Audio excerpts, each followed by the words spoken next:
Hola, bienvenidos a este último capítulo de la temporada 3. Y vamos a hablar de un tema muy importante. Sin embargo, vuelvo y les repito, este no es nuestro objetivo primario en la anticoagulación. Lo hemos hablado durante los 3 capítulos anteriores, y es muy importante que lo tengamos siempre presente. Nuestro objetivo: prevenir eventos embólicos, prevenir recurrencias en enfermedad tromboembólica venosa y, por supuesto, evitar eventos isquémicos y embolías sistémicas en fibrilación auricular no valvular. Eso me parece muy importante porque muchas veces nosotros los médicos, cuando nos enfrentamos a un paciente que consideramos que tiene un alto riesgo de sangrado, hacemos una de dos cosas. O le reducimos la dosis del tratamiento anticoagulante, y ya vimos que no hay justificación para reducir la dosis excepto en las indicaciones muy precisas que comentamos, o muchas veces incluso dejamos de darle anticoagulación a un paciente que tiene clara indicación de recibir terapia anticoagulante. ¿Por qué? Por el temor al sangrado. Así que hoy vamos a hablar un poquito de ese temor al sangrado y de cómo podemos nosotros de antemano, cuando vamos a seleccionar al paciente, utilizar algunas herramientas sencillas y prácticas y algunas estrategias de la formulación para minimizar ese riesgo de sangrado. Exactamente, y hay 3 cosas importantes que hay que recordar. Debe ser el paciente correcto, debe ser el medicamento correcto y debe ser a la dosis correcta. Esos 3 puntos son importantísimos en cualquier escenario en el que tú decidas anticoagular. Y por supuesto tener en cuenta 2 factores que también son muy importantes. La función renal del paciente. Recuerden que la depuración de creatinina debe ser calculada por Cockcroft. Y lo segundo, la función hepática. Y en el caso de los pacientes que tienen compromiso de la función hepática, probablemente debemos preferir el uso de dabigatran, que no tiene nada de metabolismo hepático. Recuerden que todo su metabolismo es renal. Con respecto a la función renal, hablamos ya ampliamente tanto en fibrilación auricular como en enfermedad tromboembólica venosa. No lo olviden, deben ser evaluadas la depuración de creatinina por Cockcroft, ajustar las dosis dependiendo de los factores que les mencionamos en el módulo de fibrilación auricular, ajustar a los pacientes dependiendo de la fase de la anticoagulación en enfermedad tromboembólica venosa. Hay algo muy importante que siempre debemos preguntarles a nuestros pacientes, y es tener súper clara la conciliación de medicamentos de nuestros pacientes. Esto puede salvarle la vida a un paciente. Muchas veces el paciente no sabe y se queda con aspirina, con clopidogrel, con el anticoagulante, o se queda con aspirina, clopidogrel y el anticoagulante en casos peores. Entonces es muy importante que nosotros le preguntemos a nuestros pacientes qué medicamentos están tomando y tener muy clara la conciliación de los medicamentos.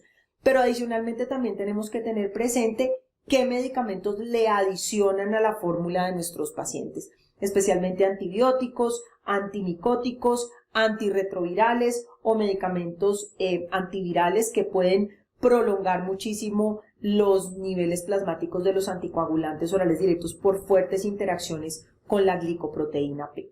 Estar monitorizando rutinariamente la función renal y hepática de nuestros pacientes es una recomendación y por supuesto implica una seguridad para nuestros pacientes. Entonces monitoricémoslos con frecuencia. El hecho de que ya no tengamos que monitorizar el INR no quiere decir que se nos pierdan del radar nuestros pacientes anticoagulados. Estos pacientes deben tener mínimo 3 valoraciones por nosotros en el año, en el cual nosotros podamos ver cómo está su función renal, cómo está su función hepática, qué medicamentos adicionales está recibiendo, indagar muy bien sobre el consumo de alcohol. Y otro punto importante tiene que ver con las caídas. Sí, yo creo que, como mencionaba la doctora Ana Cristina, uno de los puntos más importantes, aparte de las interacciones farmacológicas, es que nosotros como médicos estemos pendientes de cualquier causa potencial que puede hacer que ese paciente tenga un trauma, tenga una caída o tenga una complicación indirecta de la anticoagulación, porque no tiene que ver directamente con la anticoagulación propiamente dicha. Pero, por ejemplo, si tenemos pacientes que están recibiendo medicamentos psicotrópicos, medicamentos que pueden generar alteración de su estado de conciencia, tenemos pacientes ancianos que están anticoagulados, que reciben este tipo de medicamentos, que se paran en mitad de la noche al baño, pero que si están bajo efecto de estos medicamentos muy fácilmente pueden tropezarse, pueden caerse y pueden tener un golpe importante.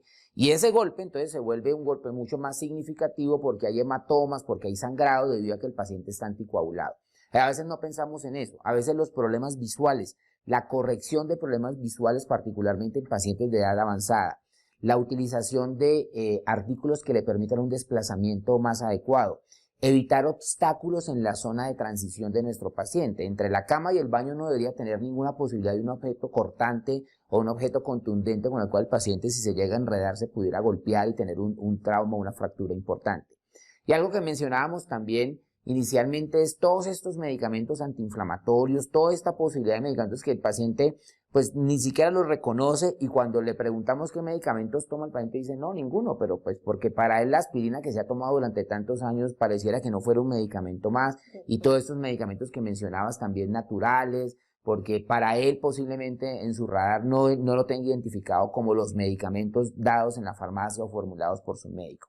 Los tapetes sí que es importante en pacientes de edad avanzada que están anticoagulados. No deberían tener tapetes que se puedan desplazar. Si van a tener, pues deberían ser alfombras fijas y pegadas al suelo, pero no tapetes o cualquier otro tipo de obstáculos que puedan hacer que nuestros pacientes se caigan.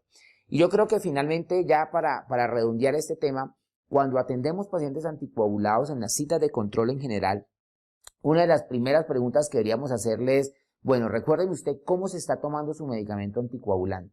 Y a veces nos llevamos sorpresas. A veces creemos que el paciente, porque ya lleva anticoagulado 1 o 2 años, se lo está tomando perfectamente porque ya nos entendió. Y en terapia anticoagulante, una de las estrategias más útiles para prevenir complicaciones iatrogénicas de alguna manera es estar validando todo el tiempo si el paciente realmente se está tomando el medicamento anticoagulante como nosotros se lo formulamos, y de pronto él hizo de alguna manera algún cambio y resulta que ese cambio lo viene presentando desde hace muchos meses y nosotros como médicos tratantes ni enterábamos estábamos. Bueno, yo creo que hemos abordado muchos temas de la anticoagulación. Doctora Ana Cristina, de verdad un placer, muchas gracias por acompañarnos. Ha sido una experiencia maravillosa hablar de anticoagulación en esta temporada 3. Gracias a ustedes por sus comentarios, gracias por sus preguntas, gracias por todos de verdad las felicitaciones y todos los mensajes que nos han enviado. Para nosotros ha sido supremamente gratificante y vamos a arrancar la temporada número 4 hablando de dislipidemia y de hipertensión. Ana, gracias por hacer parte de nuestro programa ICAME del curso de excelencia en atención cardiometabólica para médicos de atención primaria en esta tercera temporada de anticoagulación. A ti, Gilberto, y gracias a todos ustedes también por participar en este curso. Y bueno, ya nos veremos en una próxima oportunidad. Muchas gracias. Muchas gracias. Hasta luego. Hasta luego.